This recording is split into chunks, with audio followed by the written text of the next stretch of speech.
This is Master Obi-Wan Kenobi. I regret to report that both our Jedi Order and the Republic have fallen. Our future is uncertain. But in time, a new hope will emerge. Coffee with Kenobi presents Rebels Reactions with Dan Z and Corey Club. All troopers, focus your fire on the Jedi. Come with us.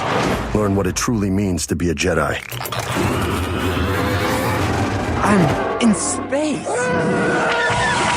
And I'm about to die. We need an opening. Found one.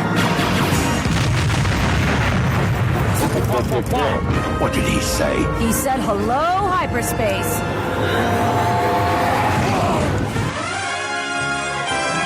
Oh, and guess what? This is the podcast you're looking for.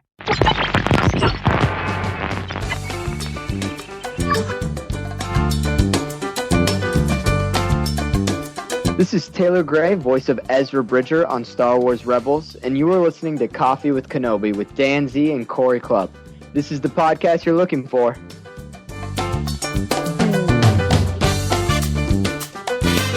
We're thrilled to welcome Taylor Gray to Coffee with Kenobi. Taylor is one of the stars of Star Wars Rebels and is the voice of Ezra Bridger, resident of the planet Lothal and Padawan of Kanan. We are honored to share a cup of coffee with this talented member of the Star Wars family and to have him as our special guest on Coffee with Kenobi's Rebels Reactions. Welcome, Taylor. Hey guys, thank you so much for having me. This is going to be a blast. You bet. Well, thank you. And we'll just start at the top of the show. Is it Lothal or Lothal, or does it depend on where you are? Okay, so I'll start it with a fun little quick story off the bat. They have this question was asked multiple times, along with how do you say Melu Run or any of these terms that we don't use every day. Right.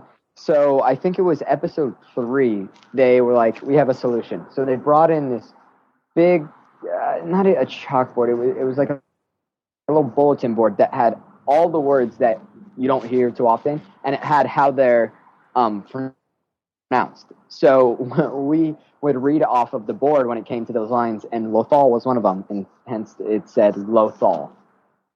Okay. I don't even remember. Now I can't remember how I said at the top of the show, but I think you did say Lothal. Oh, good. If not, I'll just edit it back in. Cool. So Taylor, tell us what led you to Star Wars Rebels and Dave Filoni. Something up in the stars, man. Let's see. It's pretty funny because some other people on the shows, like Steve or Vanessa, they are veterans in voiceover. I hadn't done any voiceover, actually. In fact, it had all been live at, like, in front of a camera, and that's all I really knew. And my theatrical agent was like, hey, we have this audition that was sent our way. It's a voiceover show, but it's supposed to be really cool. Do you mind, like, recording the lines? And I was like, yeah, sure. I didn't know any better, so I just hopped in front of a mic that I recorded music in front of and recorded an audition and sent it out. And then I didn't hear anything for about a month and a half, and didn't even think about it because I thought, oh, well, I probably was not very good at that. And then I got a call saying, hey, do you mind coming into the studio? Because that thing you had recorded, and it was called Wolf at the time, so I was thinking it was some, like, animal project. Mm-hmm. Lo and behold, it's Star Wars. I come in, and I met Dave and everyone, and when I was in there, this goes to show how aware I was.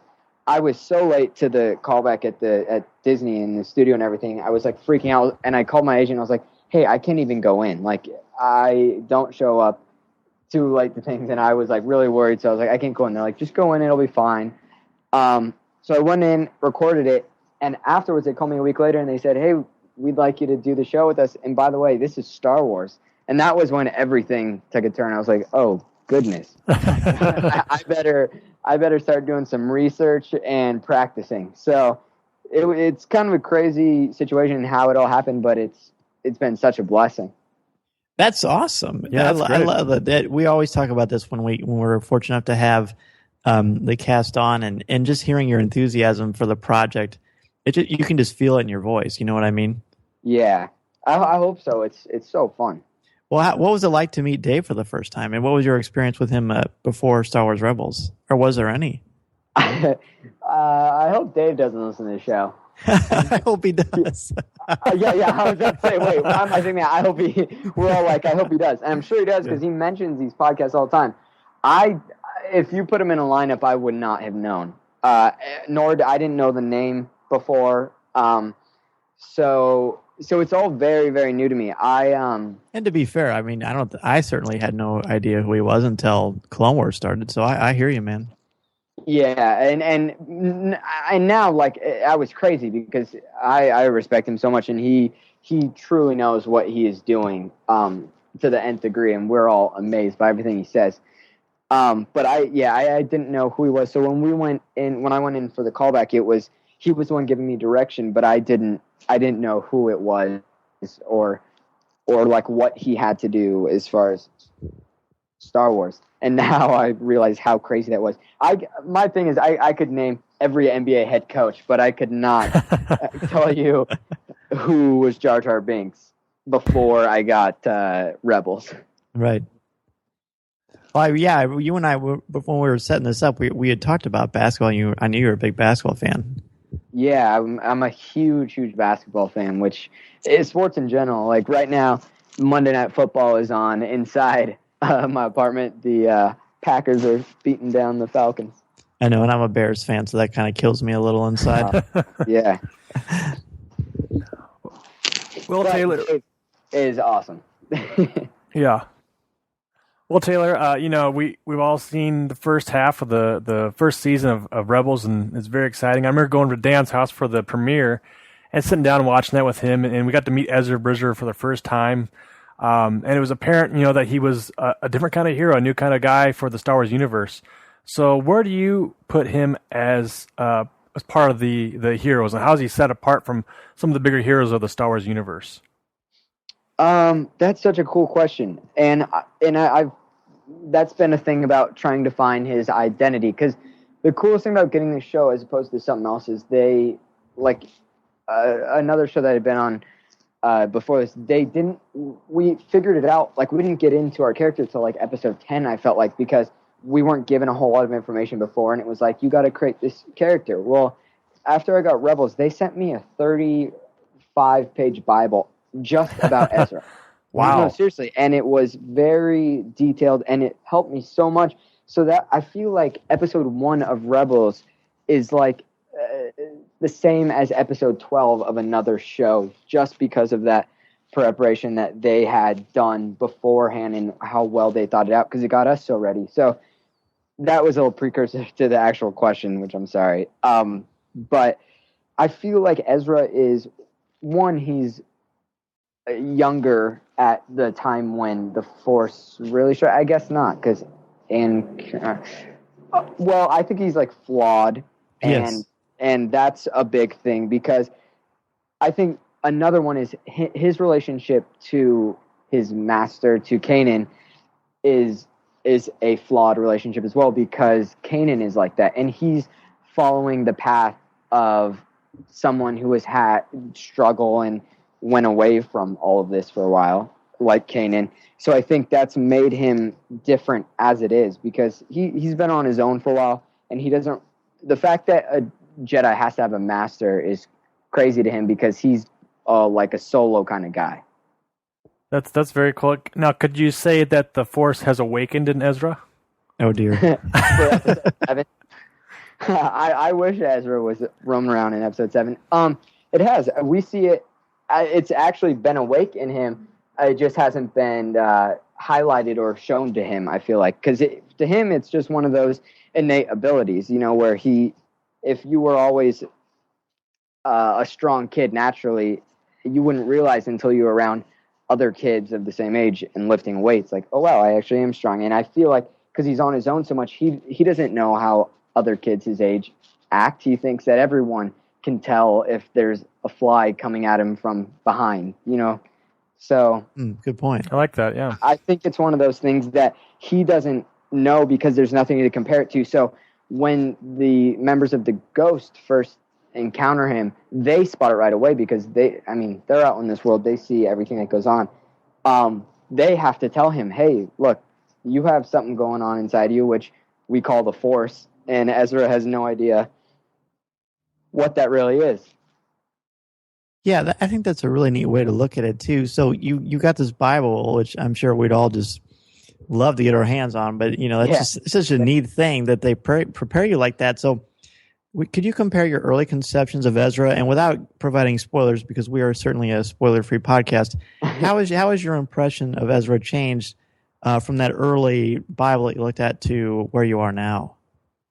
Well, now it's been announced it's into the second season. Over the course of that break, Ezra grows up, and that's the other cool thing with Rebels is most of the characters are already grown up and have gone through their transitional phase. Everyone is always changing, but they have gone through their major transitioning phases. Sure. But Ezra is in the middle, which I guess you could call puberty.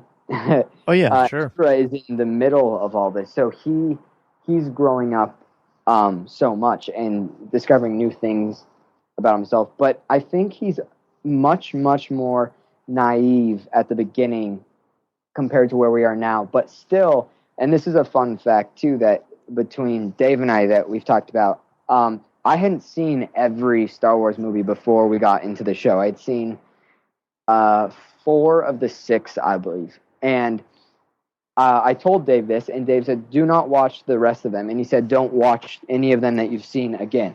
He said, because he said, Ezra, when he goes up into space in the Ghost for the first time, that's the first time that he's ever been up in space.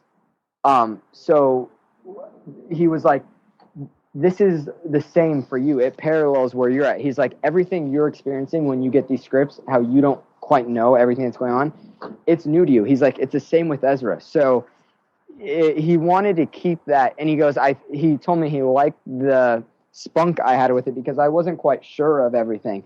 And I feel like Ezra begins to, his eyes are opened over the course of the season, and he comes across an inquisitor, someone who wants to hunt him down, which is unbelievable. So he grows up, and he experiences some more hardship, not that he hadn't already, with his parents. Right.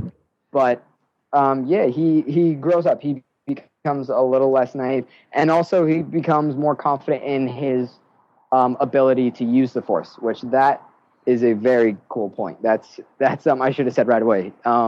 He learns he harnesses his power a little more. Yeah, it's just so cool. Yeah, that's just so neat to hear because it has like a quality of realism to your performance, and I love that. I think that's amazing. What a neat opportunity for us as fans, and for you as just taking ownership and just coming alive with Star Wars as Ezra is. I think that's amazing.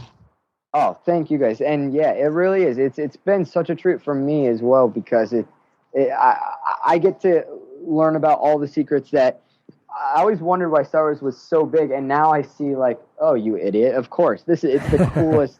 It's the coolest movie franchise there ever was. Like, and there's a reason behind it, and I'm now seeing why, and I get to be a part of it, which is unbelievable. Well, we're certainly glad to have you on board. And as much as we've talked with Vanessa Marshall and Freddie Prinze Jr. and you guys, they've mentioned as well that you guys recorded as a group together in the same room. And tell us some about that and how that kind of impacts your performance, maybe, and maybe how it is as a family unit there. Yeah. Well, a funny story off the bat is the very first time I went in to record with them, every single one of them on the cast had been in a voiceover recording of some sort before then, and I hadn't. But I was very quick to act like I had. I told my mom before I went in. Anytime I get a new job, I always call her, and I'm like, so this is what's going on. Like, just talk to me, give me some confidence, whether it be even false confidence, just get me ready to go into this. So she talked to me. She's like, you're going to be great. Like, you've been acting your whole life. Like, you love to do this. So I was like, yeah, of course. So I get in there, and we start going. And first scene, I think Vanessa says a line or Harris says a line to Ezra. So I turn to Vanessa and I say the line back. And then the next one, Freddie, which is Kanan, says a line to Ezra, and I turn to Freddie and I say the line back. We get through the whole scene, And I was like, oh my God, that actually went really well. And Dave proceeds to tell us, fantastic, that's so good, I'm so excited. But one note, Taylor, do you mind looking at the mic when you talk? It's like, oh no, yes, of course. So that was something I had to, because it's hard because I'm used to, I feel like, and you guys had touched upon it earlier about the realism, and I feel like the best way is when you look someone in the eye and you're having a conversation, a real part of you comes out because you're talking to someone else who is receiving everything that you're saying. So it's hard to break that off, not break it off, but learn to receive what someone's saying. So I learned I could look at them while they were talking to me, but then you have to take all those thoughts and feelings and hesitate for a second and take it to the mic and then deliver it. So that was something that was a little new, but now it's second nature, and you see how easy it can be done. If you watch someone like Steve, it just flows, and it's unbelievable to watch him record. He does so many voices on the show. He's amazing. That's neat. Just hearing that process too, and that's not something that I think that most fans would think about. As far as just the little things like where you're looking when you're performing in a booth like this. So that's neat to hear, just from a curiosity standpoint as well as from a fan perspective. Yeah, it was a little learning curve to it, but it's awesome. It is awesome. So from the episodes that have aired so far, we've seen Ezra to be a nuanced, intriguing, and captivating character. He seems to represent the gamut of adolescent behavior and emotion. So how does Ezra balance the maturity and wisdom of experience that he has with the challenges that being a teenager provide? Yeah, that's a tough thing because there is a part. Oh, I don't want to give. Sure. He does. We see how those two things juxtapose. There's, on one hand, he has to deal with this whole thing, whether he was 40 years old or 4 years old, of dealing with the Force and how that comes alive in him. And then on another hand, he has to worry about just like getting by and like liking a girl or anything like that. So I think it's tough, but I think he learns to use the Force as something, because the Force isn't just a physical thing that he can use as like an extended arm. It also is like a higher way of thinking. You're more at peace, and you see him. He gets a little outraged at times, like anyone would, but he's able to lock into the Force and use it as something that can kind of calm him down, which is, I think, very cool. And I hope answers the question of how those two kind of operate with each other. Very much so. Mm-hmm. Very much so. Yeah, so, I mean, like we talked before, I mean, Ezra and Kanan are we know them so far now. They've come together and been on numerous adventures we've seen so far, and the relationship has just taken so many different paths and just grown through the series so far as we kind of come to the midsection here. So describe that a little bit. Describe Kanan and Ezra's relationship, maybe from beginning meeting towards maybe the midway section of the first season. Oh yeah, of course. Kanan is who Ezra is closest to, especially because he then takes on that role of being a teacher, a master, and Ezra being the Padawan to his teacher. But first off, once he sees that Kanan has this ability that he also has, I think something turns on in Ezra where he's like, okay, I have a respect for him, and I will listen to him. And that's a cool turning point. I think that's the first turning point in the relationship, because he starts out being like, no, I'm a solo guy. I do everything on my own, very independent, doesn't need anyone, to then accepting Kanan as his master. And then the next step from there is he has other chances to learn from other people or choose different paths, and he decides to stay along the course of listening to what Kanan has to tell him. And that shows like this kind of unconditional devotion to his master, which is very cool because, one, it shows that he's learned the ability to trust, which I don't think he really had at the beginning of the series of season 1. But then at about the midway point, I think he then begins to question or maybe even hesitate a little as to what he is being taught and if it is the right way or the only way, which I think goes back into the adolescence thing, what any kid would then begin to question. Very much, which again, that just reinforces that, like, being able to create realism in a fictional universe, that verisimilitude that is exhibited through this. I think it even stretches to just your relationship with the cast. So how would you say your relationship with Freddie Prinze Jr. is reflected in your performance? It's reflected very much so. He did a great job of taking that upon himself when we first started on episode 1, because he would come up and he would tell me certain things, like a little suggestion here or there. And at first I was very like, I'll do my thing. Like, I don't need someone telling me how to do this. And then eventually I started catching on to the fact that he was doing it in a very method way of like, I want to shepherd you into this the way that Kanan does to Ezra on the show. So it was very cool that he did that, and our relationship has just grown and grown and grown. And I feel like now he hits me up all the time in that same kind of way. Well, that's excellent. So cool, yeah. Yeah, we talked about Kanan and some of their characters, but get into some of the family dynamics that the crew of the Ghost have, particularly Ezra's relationship. It seems to kind of start out kind of haphazardly a little bit with Zeb and some of their characters and Sabine, and like you talked about, he's got that growing maturity a little bit. So how's that fall into the family dynamics for the Ghost?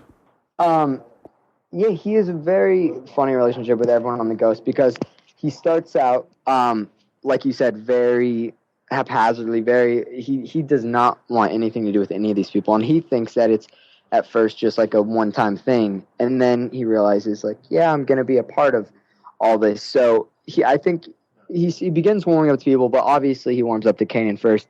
Zeb is kind of like his brother, his confidant. They just kind of do stupid things together, and they bicker and fight. But they really, the way I look at my brother, like, we used to do stupid things like that all the time, but like, I love him so much and I trust him, and I feel like Ezra has developed that trust with Zeb. But Sabine, that relationship is just being touched upon. It's a girl, and it's a girl that's close to his age, which, I mean, when you're not used to being around that, certain things naturally come up inside of you. But it's like, hey, exactly, and we see the awkwardness, because Ezra is a very, very confident kid, and that's the first time we see, like, oh, he's not as confident as he puts on, because look at him anytime he's alone with Sabine. But that grows, and that relationship hasn't completely, like, I still don't know where it's going. I know where, in the choices I've made in my head, how Ezra thinks about it, but it's still, one day it could be on top of the world, one day she could not talk to him. You know what I mean? Right. Like real life. Exactly. Yes, exactly. The writers are very good and keep it like real life. And then Hera is the mother, which I think everyone has kind of agreed on the ship. She's the captain. Everyone defers to her, even Kanan. At times, she's level-headed. And Vanessa is perfect for, like, she's almost omniscient, very, very smart, and knows about everything. Knows about everything Star Wars. And then Chopper is like the little pet dog, which is awesome. He it's like he pees on the floor, kind of. He doesn't do that, but he does things of the sort on the Ghost, which is hilarious, and we have to deal with. But that's kind of the relationship with all the different members. Yeah, it adds. I think it's adding a quality, the chemistry of the actors and the crew of the Ghost on Rebels. Just adding so much quality to the Star Wars universe, and it's great to see. And the last two episodes that we were fortunate enough to see were Empire Day and Gathering Forces. Incredible stuff, and I noticed a lot of people were rightfully so giving you a lot of virtual high fives via Twitter, because you just brought it, my friend, and we learned some powerful things about Ezra's past as well as what he's capable of in the Force. So what is it like to experience these storylines for you, and what would you say we have learned about Ezra from these amazing episodes? And I'm thinking particularly about fear, what he's afraid of, and we see these hints to a dark side. I'm not going to say a compulsion, but you know what I mean. Being a possibility. There. Yes, which I never had thought of when we first met Ezra. So talk to us about that. Yeah, of course.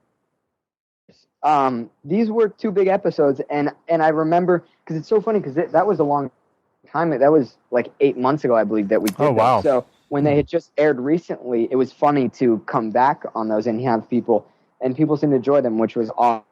And I'm so glad, because they were big, kind of big steps in the story. But yeah, Ezra had to deal with some stuff, and fear was the number one thing. And Dave, he gives us a little pep talk before every episode, and these 2 episodes in particular, he came up to me and was like, hey, these are 2 big episodes that, like, we need you to step up and deal with these things as you would, and we need it as real and as full of emotion as we can have it. And I was like, great. So just reading the stories each week is fantastic. So when I got to read these 2 scripts, it was like, oh wow, we are going in. And like you guys said, there is a dark side that is Ezra didn't know that was something that could happen. You know what I mean? So the fact that has now come up is something that maybe perks his interest a little, but it's hard. The reason I sound like I'm trying to figure out how to say this is because I know what does happen. Right. So it's hard to exactly, because things that I thought then, I no longer think now, naturally. Sure. So I'm trying to go back into, but then I'm thinking, oh, but you were dumb for thinking that, because right. I'm representing my former self at episodes Gathering Forces. But yes, fear was a thing that drove him, and he had to learn how to deal with it, which was something that I told Dave when we got the script. I was like, this is funny, because when I was younger, I remember the first time I was truly, truly afraid of something and had to figure out how to overcome it. It was similar to this. I didn't have the Force as something I could use, but I had to figure out a way through it. And those 2 episodes in particular were very big for the story. And Ezra finds a way to kind of, not even suppress the fear, but he gets past it, and it will come up again. I know that. I can say Sure. I can say that much. Well, yeah, and of course, fear. The real thing about fear is, I mean, everyone gets afraid, but it's how you handle it. So it's going to be exciting to see Ezra's growth throughout this entire process. How often in advance do you get a script before you're able to record? Oh, or does it just sort of depend? It's that week. That week. Wow. Yeah, so it's like it's maybe 4 or 5 days on average. Wow. Yeah, Pretty cool. so read it like I don't know what happens in the next episode yet. Which is very cool. It's awesome. we kind of go along the journey with them, whereas sometimes, like on other things, they have a writer's room. I mean, they obviously have a writer's room for this show. We're just not able to go into it because we're not at the studio lot with them. We're only here when they come down to record with us. But normally I could go in and be like, oh, I see what's happening over the course of this whole season. Whereas this, it's like, I wonder what's going to happen in the next episode.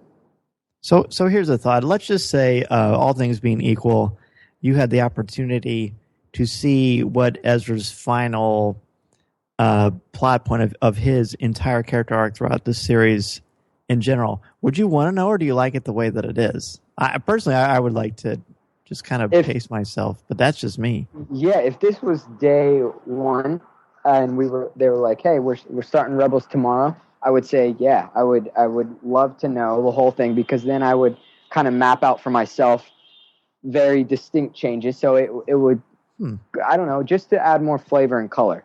But now, having done it the way it is, if you were to ask me, hey, do you want to know where this all ends up? I would say no, because I like the process that we have going right now, and like you said, pacing myself, and I wouldn't get ahead of myself. What I was touching upon earlier about reprimanding, like what my old thoughts, I wouldn't be able to do that because it would be right, because I would know where it's leading. Whereas there's no wrong thought, because that's exactly what I thought in that moment. So I would lose true instincts and reactions like that. So I kind of like the way it is, and I like learning and living with Ezra each coming day.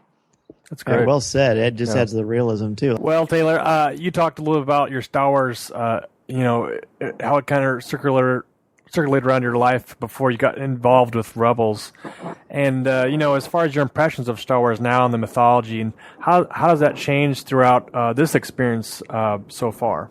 Oh my gosh, it's been like not knowing how to fly, and they throw you up in a cockpit, and they're like, "Hey, every 15th minute you're going to take over." Like, it's a full course of I'm in the middle of it. Send us out to Star Wars weekends. I think we had only been working on the show for about 5 months, or maybe 6 months, and we're with fans who know Star Wars so incredibly well. Mm-hmm. And I'm out there like, well, hopefully I can talk shop with everyone. And I realized, oh, wow, through these last 6 months, I really have learned a ton about Star Wars. And it's such a testament to Dave, because Dave literally knows everything. So, and just if you just get 10 minutes with him, it's unbelievable. You can pick his brain, and he's more than happy to answer anything. So he is really enlightened me. But I also have read just into George Lucas and everything, and how mythology plays such a huge role in all of this. And it's amazing to see where it all comes from, so that's it's been really, really cool. And each time I get to talk to a fan of Star Wars is the greatest thing. That's what makes it so fun, because every fan has a little testament to Star Wars, and something that means there's a sentiment that they have, that a story that comes up about when they first saw Star Wars, or who their favorite character is, or anything about it. And it's so fun to hear those, because I learn even more, but I also get to share a moment with someone about something that we both really enjoy, which I think is very cool. Well, I can certainly say that my kids love Ezra, and it's probably their favorite character right now, so you got that go for you. Oh, that's awesome. Tell them hi for me. I will. Well, and that's neat too, because I was, 7 or 8 years old when Star Wars first came out in theaters, and so I've seen a lot of incarnations of Star Wars, and then we meet the crew of the Ghost and Rebels, and it reinvigorates that passion that we have, no matter what your generation is. It's just adding so much to the experience, and you're a big reason for that, Taylor, and we appreciate that. And it sounds like you've kind of alluded to this, but overall, how has your fan community responded to your participation in Rebels? That's so cool. First off, what you were saying, just thank you for that, because that really makes you feel good about everything we're doing. But it's one thing too, is it's just cool to be a part of such a huge thing. I feel like just a tiny little pebble in something that is already, like, I didn't have to worry about people watching, because obviously it's Star Wars, you know what I mean? Other things work on, they're like, well, I really hope we can get this many viewers so it keeps going. Whereas this, I'm just like, I really hope people enjoy the show and like Ezra. And knock on wood, everything has been great so far, and he's been very well received. And it's good because the show is kind of seen through his eyes. So you would hope that everyone would take a liking to him. And I feel like with this character in particular, I've really tried to figure out how to make him a likable person through this, yet still have the attitude and everything that you would think someone would have who was just a little thief kind of starting out. Because I really wanted people to like him, because I just felt like there was a lot of weight on on Star Wars. Like, every time I have to pinch myself and be like, there's no way this is actually Star Wars. So it's so cool that fans of the entire saga enjoy this show and like Ezra. And yeah, everyone's been so cool. And on Twitter, we're able to have conversations about it. And the best is in person, because we can go on for hours. And I'm excited to go to the celebration. Yes, absolutely. Well, we're looking forward to meeting you there for sure. Awesome. Well, I can't wait for that. Like I mentioned before, you've got such a good generation of fans being built from this show. I think that's such a great way to get new viewers involved and new fans to go along for the ride. And like I mentioned before, my kids are really excited for that. And I couldn't help but resist to tell them that I got to talk to you tonight. And they said, well, we need to ask them some questions. I was like, okay, what are your questions? And two of my boys, spoke up a little bit. And Noah, he's only 7 years old, and he asks, how does Ezra get along with Zeb? Awesome. Well, Noah, Ezra it's like with you and your brother. Ezra loves Zeb, and he butts heads with him, but naturally, because I think they're more alike than he at first realizes, which you probably are with your brother. And it's, like I said, it's the whole brother relationship. They go off on their own sometimes and get into some trouble, but between the two of them, their power and also brains in the Force, they're able to get through a lot of struggles. But they love each other. They trust each other, which is big for both of them, because they both have had that wall of trust kind of knocked down multiple times. And the fact that they both are able to have that with each other, I think, is pretty special. That's incredible. Thank you so much for that answer. And my older son, Wesley, he asks, and this might be something you might not be able to answer, but he asks, when does Ezra get his lightsaber? Ooh, that is a tough one to answer, but I can say this, so hopefully it still is a treat to that question. His lightsaber is unlike any lightsaber that we've ever seen, and when he gets it, we get to see him actually make decisions as to how it should look and how it should be built, which cool. I think is cool because we never really see that. You know what I mean? So it's cool to have a little highlight on that, and it turns out awesome. I for one can't wait to get my hands on one. Awesome, very cool. That's pretty neat. And I have 3 boys as well, and my son Parker, he's 12. He's the one I told you about, was a basketball stud in his words, right?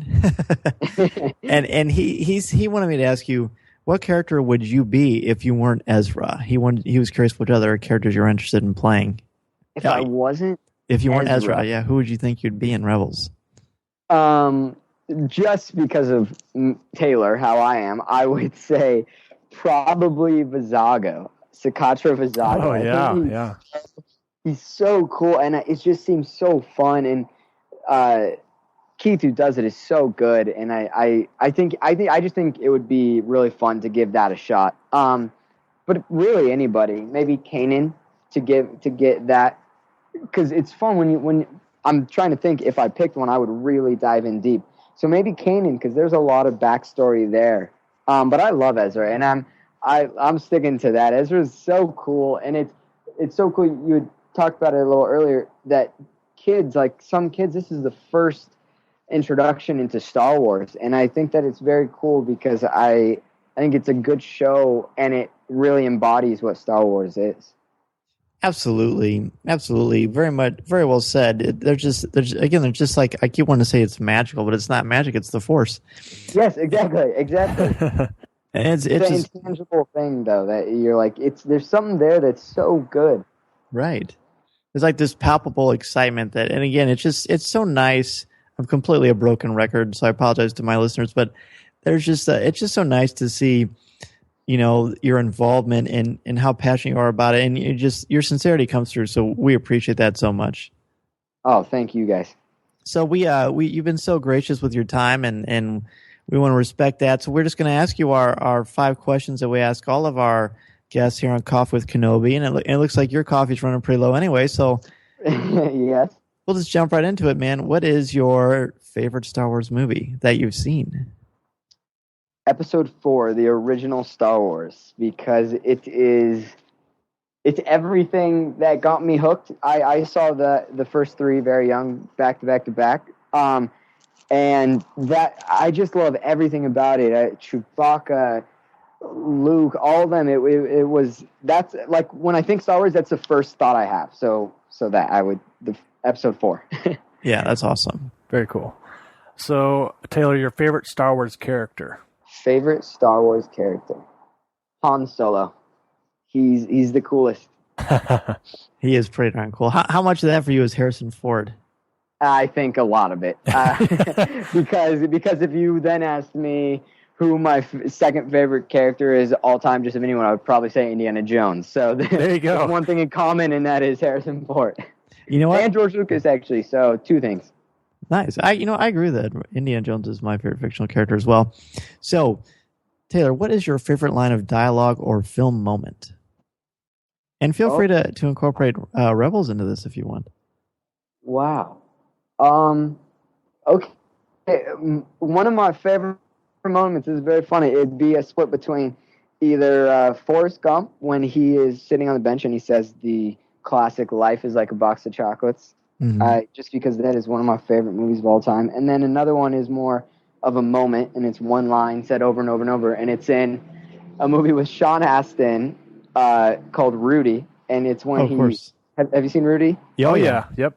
Yes, and it's when all the players say, like, put their jerseys down and they say he should play because our last coach said at the last game he would get out on the field, and it's when all the fans start chanting Rudy, and it literally chokes me up. Like I love that part so much. So that moment is pretty cool for me. No, I'll be honest with you, Taylor. I've seen Rudy numerous times, and when I first watched it with my older brother, it was the only movie I actually cried at the end at. So that moment is just so much. Yes. I watched it with my dad for the very first time I watched it. I've seen it so many times now. I used to have it memorized, that speech that he gave when he would act like the coach and he'd hop up on the little music box. Oh yeah, yeah. I cried in it, and I cried and cried, but I love that movie so much. It's phenomenal. So we'll shift gears in that then. What about favorite line of dialogue or film moment from Star Wars? From Star Wars would be, I don't want to say "May the Force be with you" because that's just, I'm sure too many people say that. I don't think anyone ever has. No, I don't think you're right. No, maybe so. one. Nothing's coming to mind. I don't think so. Okay, well, let me take that back. I'll go. May the Force be with you. Yeah. That's awesome. I would have thought everyone would have, and me being me, I would want to throw something else out there. But yeah, may the Force be with you. There you go. You're the original. There you go. I wish. So Taylor, I know you kind of gearing up on your Star Wars experience. Do you have any collectibles that you own, or do you collect anything Star Wars wise that is something of your favorite or something you can't part with? Probably before Rebels, I didn't have much, but I did have a lightsaber, which that's the token. You need that, and that's so right. That would probably be the last thing I'd ever want to part with, just because I had that before all this happened, so it was even more special. But now Rebels has been so gracious, and they've sent us so many goodies. I have so many collector's items that people would love, and wow. I just am like, oh my gosh, this is unbelievable. So I have those up in my room, and I've also given them to my younger brother as well. So those have all been awesome. That's pretty cool. What does your younger brother think about this whole thing? My younger brother, his name's Zach. He's the coolest kid alive. He's so much cooler than me, and he's always kept me very grounded and everything, and he is always, yeah, like, that's cool. Yeah, oh yeah, that sounds like, yeah, cool. Yeah, maybe I'll watch it. And it was so funny because he's seen everything that I've done, but never, it was always like, hey, Zach, please, could you just check this out and, like, tell me what you think? And he's like, yeah, and he'll check it out. But I've moved out now. I used to live at home with him while I was acting before, and so he was much more part of it and knew everything that's going on. And for Star Wars, I haven't been home as much, so I text him like, hey, Star Wars is out, Rebels, if you want to, like, check it out. And he didn't text me back for a little bit. Next week, I hear from him. He's like, yeah, I watched the recording. He's like, that show was really good. He said, but it was so weird because he said, I couldn't get past that it was your voice, but it was not you. He was so thrown off, and it was so funny to hear that. But he really enjoys it, and he came out with me to Star Wars Weekend in Orlando along with my mom and dad and sister, and they loved it. They thought it was so cool. He actually, I take it back, he liked it so much that he has now watched every Star Wars movie, which no one else in my family has seen all of them. Wow. And he knows Star Wars, I'd say, parts of it better than I do. And that was cool to hear because I showed him recently, I was home due to all the tonsil mishaps, and the Force Awakens trailer came out. So, of course, I was like, hey, Zach, come check this out, and showed him the trailer, and his mind was blown. He was like, that is unbelievable. I can't wait to see it. So that is something in the back of my mind. I can't wait for the movie to come out because I'm going to go with him to see that. Oh, man, what a cool. And really, Star Wars, not only is there a Star Wars family that we all have, but just our own families and sharing that with them. That's what it's all about. That's totally what exactly. It really is. And you guys hit the nail on the head. It really is. So, what particular messages or themes about the Star Wars saga resonate or speak to you? And maybe we've already discussed that, but Oh my gosh. Yeah. One is and it all comes down to I think it's the very first episode when there's the holocron and he can't open it up and he's frustrated. Ezra, he's frustrated and can't open it up and throws it against the wall. And he sits there and he's really, really upset. And I've had this happen so many times. And he begins to just breathe. And it's not because he's making a concerted effort to just like calm himself down. He's kind of fed up with things and doesn't have anything else to do but just kind of sit there with himself.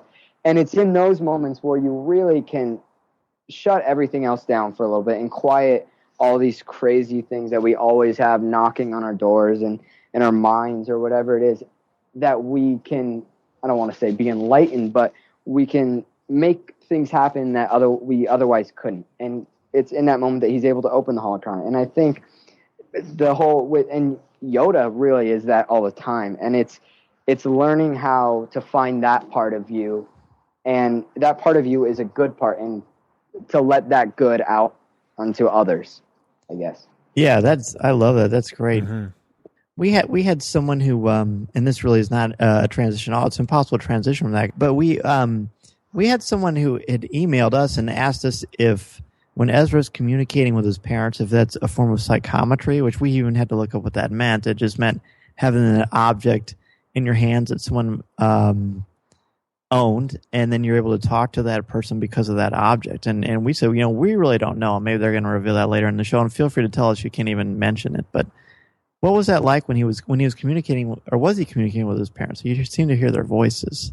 It does come up in the show more, and that's the other thing about Star Wars fans. They really dive in deep and come up with solutions to everything. And most of the time, what they guess is so spot on. But I have to be like, I don't know because it hasn't happened yet, and I can't give it away. Right. But with that, the way we all approached it, and talking to Dave and everything was.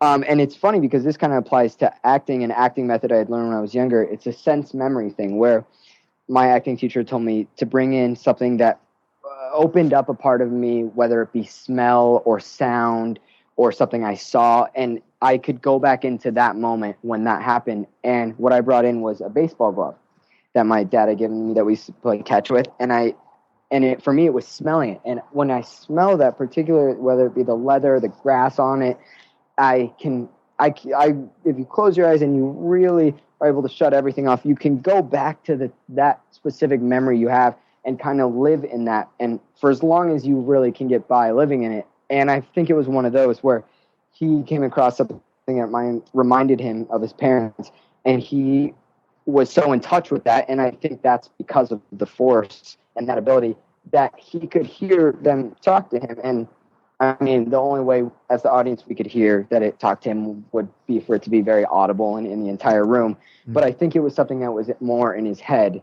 that we all got to hear.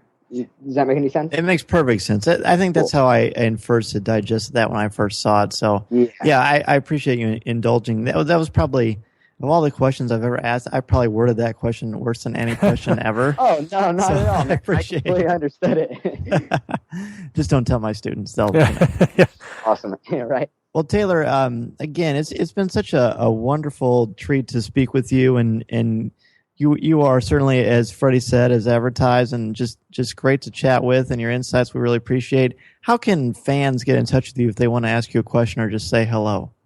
Oh, thanks, man. And thank you guys. It's been so fun. I love talking to fans, and we can talk through the best medium is probably Twitter, which is at I am Taylor Gray. I recently changed it on the last podcast I did. They were telling me, because I used to have so many underscores in it, how confusing my name was. So it's now changed to at I am Taylor Gray. Perfect. And we will certainly put a link to that in the show notes for people to connect you. Although I'm pretty sure that if anyone's listening to this podcast, they probably already are following you. But hey, yeah. we got to spread the word because, again, you are such a great ambassador for the Star Wars franchise and Rebels, and we are definitely looking forward to meeting you at Celebration and hope to chat with you in the future on Coffee with Kenobi. I can't wait. Yeah, have me back anytime. I mean, if you guys like to, I would love to be back. Oh, my awesome. goodness. Yeah, you can You have a standing invitation. Awesome. Very much. Bring Freddie with so you. much. And tell your kids hi for me, and I hope they keep enjoying it. I hope you guys keep enjoying it. Oh, we will. Definitely. Thank you so much, dude. Yeah, thank you, man. Definitely. Well, kid, you pulled it off. Was there ever any doubt? Yes. Chopper, get us out of here!